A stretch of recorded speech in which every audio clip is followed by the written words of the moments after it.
I was expecting that I'm living in a country, India, which is not very comfortable for the Muslims, and I've been doing dawah, and I thought, and I was sure, that one day there will be trouble.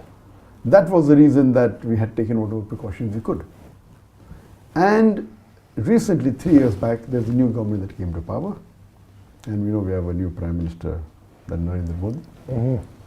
And we knew that about 15 years back, when he was the Chief Minister of Gujarat, one of the states in India, there are many NGOs, many organizations have given several reports that he was responsible for killing of more than 2,000 Muslims, making a state organized, killing of Muslims at large scale. So much so that there were cases filed against him in different parts of the world.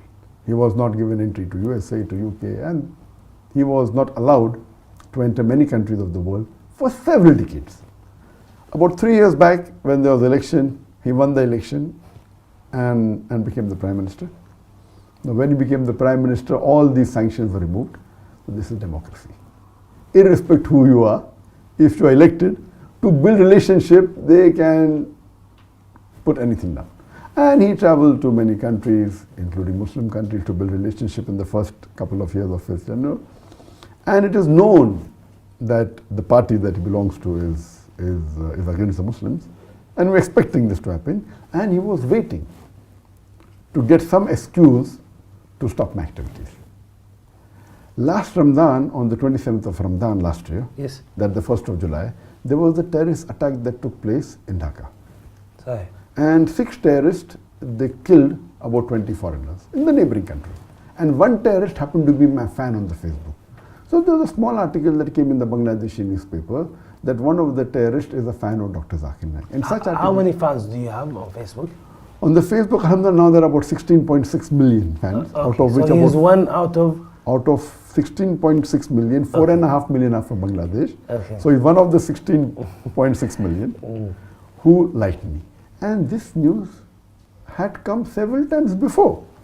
Most of the Muslims in the world, because of the popularity of Peace TV, which has a viewership of 200 million, when you catch a Muslim, there are high chances you know me.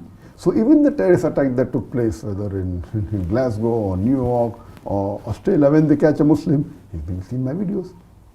But never has that been made into an issue. If you ask any Muslim, he has to be a fan of Muhammad Sallallahu Alaihi Wasallam. So will you blame the wrong action that he has done to Muhammad Sallallahu Alaihi Wasallam? No. So here we find that the Indian media blew it out of proportion. Next day, the news article came on the 3rd of July. 4th of July, almost all the newspapers, headlines, almost all the news channels, it was headlines that Dr. Zakir Naik inspired terrorists. And it was as though everything was planned. And day and night, I became sudden viral not only in the world, #1 trending, on the Twitter, on the Facebook. And then, alhamdulillah, many Muslim organizations in different parts of India, they protested. In Bangalore, in Hyderabad, in Kerala, in Kashmir, in large numbers.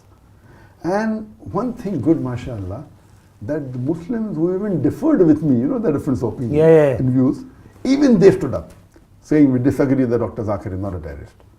And mashallah, there was big protest, so much so that the Indian government had 4 different teams, NIB, National Investigation Agency, they had the Intelligence Bureau, that the Maharashtra Police, that the Bombay Police, CID, all of them, and NIA alone had 9 teams, each team hanging, so few hundred. And the amount they spent money in doing research, that they saw most of my tapes, everything, no problem, I was happy about it. After 1 month, on 2nd of August, they were forced to say in the parliament that nothing is wrong found with Dr. Zakir Naik. He did not find any evidence in his speeches, nor in his lectures. So most of the protest stopped. And I thought that this will surely be their plan. So protest stopped, everything became cool. 3 months later, in November, the same government says that the Muslim personal law in India should be abolished. India has a Muslim personal law. Muslims can follow the law in inheritance and marriage, etc. So all the Muslims again stood in larger numbers to protest against it. In this fiasco, 2 weeks after this, they banned my organization suddenly. And they banned it for 5 years. claiming that, they are promoting terrorism. And they started getting lectures, which I've given 10 years back, I've given 15 years back. Any logical person will know that these lectures are there on the social media for 10, 15 years. If they promoted terrorism, why suddenly now are they called? So it is mainly because of the popularity.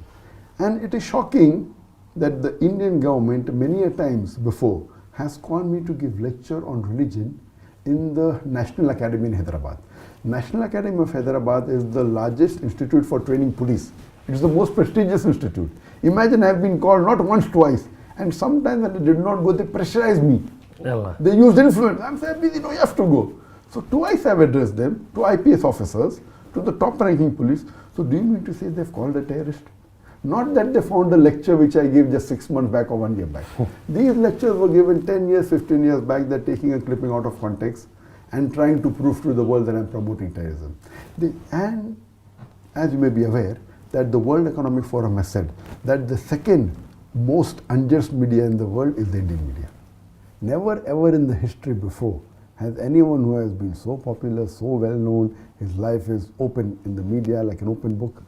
We have Peace TV, mashallah, name is Peace, Kana Salam, having an English language, Urdu, Bangla, Chinese. The network has more than 200 million viewers.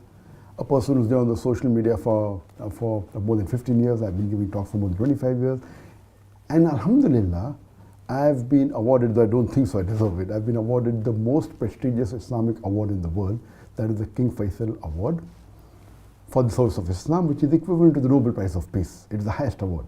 Alhamdulillah, I've been even given the second highest award, the Dubai Holy Quran Award, 4 years back.